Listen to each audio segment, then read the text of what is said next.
अयोध्या में रामलला की प्राण प्रतिष्ठा के लिए 84 सेकंड्स का होगा अति सूक्ष्म मुहूर्त। इसी में की जाएगी रामलला की प्राण प्रतिष्ठा।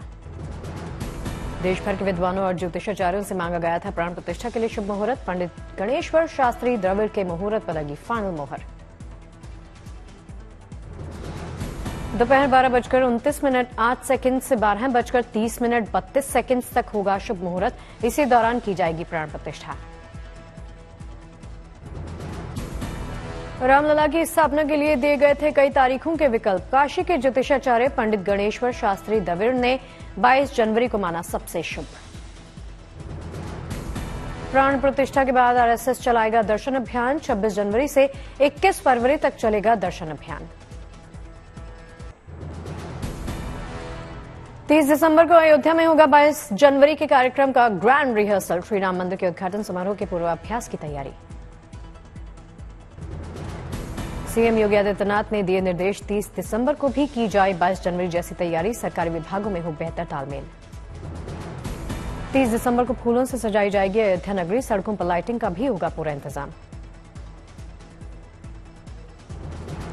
30 दिसंबर को अयोध्या में कहीं नहीं दिखेगी धूल और गंदगी। चकाचक होंगी सड़कें।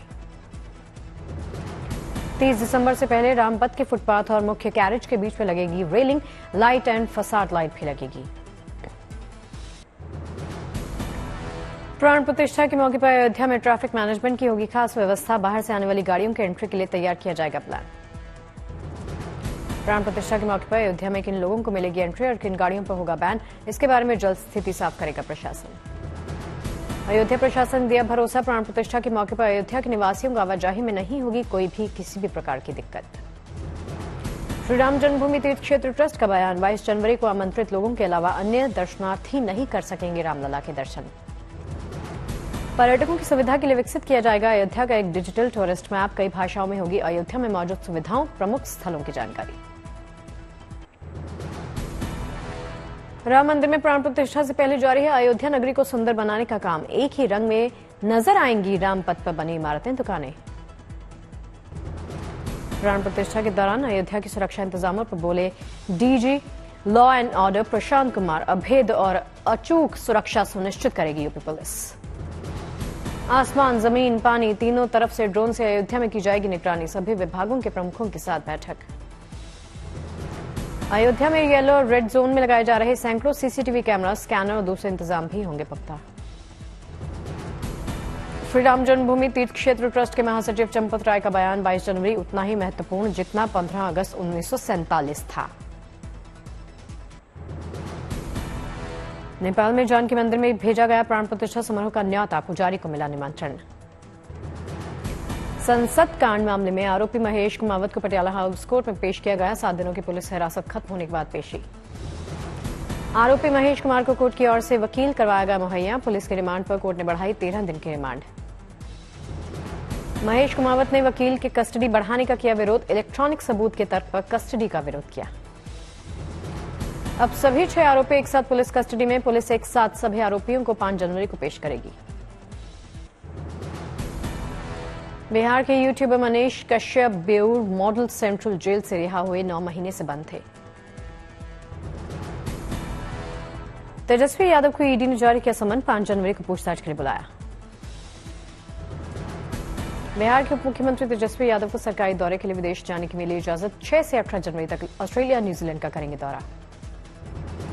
साक्षी मलिक के संन्यास के ऐलान के बाद पहलवान बजरंग पुनिया का बड़ा फैसला, पद्मश्री अवार्ड लौटाया। तमिलनाडु के तिरुचिरापल्ली में धूमधाम से मनाई गई वैकुंठ एकादशी। भक्तों में रंगनाथ स्वामी के मंदिर में किया विशेष दर्शन। जम्मू कश्मीर के अखनूर में आतंकियों की घुसपैठ नाकाम, सुरक्षा बलों की फायरिंग में एक दहशतगर्द ढेर। फायरिंग के बाद वापस सीमा पर भागे आतंकी, मारे गए आतंकी का शव भी लाए साथ। राजौरी में आतंकियों के खिलाफ सेना का एक्शन लगातार जारी, आतंकियों की तलाश तेज। राजौरी में आतंकियों से निपटने के लिए पूरे इलाके की घेराबंदी, वाहनों की गहन जांच। हमले के एक दिन के बाद पुंछ में तलाशी अभियान जारी, जीओसी ने इलाके का दौरा किया। भारत के खिलाफ चल रही पाक चीन की साजिश, सूत्रों के मुताबिक भारत के सैनिकों को लद्दाख से हटाने की पाक चीन की योजना। राजौरी पुंछ में मोबाइल फोन सेवा बंद, एहतियातन उठाया गया कदम।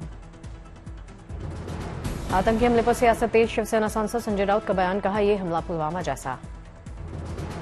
कांग्रेस अध्यक्ष मल्लिकार्जुन खड़गे ने की राजौरी आतंकी हमले की निंदा, 4 जवानों की शहादत पर जताया गहरा दुख। राजौरी में आतंकी हमले पर बोले जम्मू के लेफ्टिनेंट गवर्नर, कहा बंगाल से ज्यादा सुरक्षित है कश्मीर। दिल्ली और एनसीआर में घने कोहरे ने दी दस्तक, अक्षरधाम इलाके में सुबह विजिबिलिटी 500 मीटर से भी रही कम।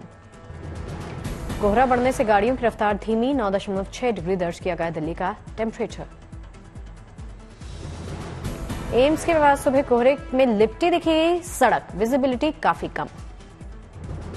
उदयपुर में नहर की दीवार टूटने से खेड़वाड़ा राष्ट्रीय राजमार्ग 48 पर भर गया पानी, तालाब की तरह नजर आने लगी सड़कें। तमिलनाडु के थूथुकुडी, बारिश के बाद जगह जगह जल भराव, लोगों को दिक्कत।